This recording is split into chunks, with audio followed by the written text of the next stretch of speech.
Hi, I'm Grace, NewMed's Product Device Specialist, and today I'm going to be showing you the OSKA Pulse 180 Minute and how to use it.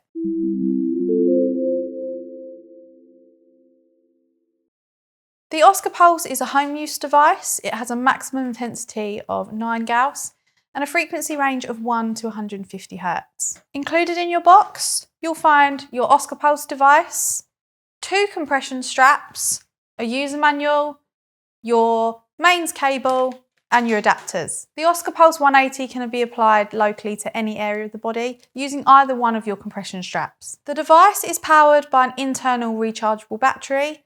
This can take up to 3 hours for a full charge. The OSKA Pulse is very easy to use. You just need to click the button on the front of the device. You will hear a small beep noise and the device will light up to indicate that it is now on. Your program will run for 180 minutes and it will automatically switch off when it's finished by indicating 3 small beeps. If for any reason you do need to end your session early, you just need to click the front button 3 times. You'll hear a small beep and the flashing light will turn off. This indicates that your session is now over.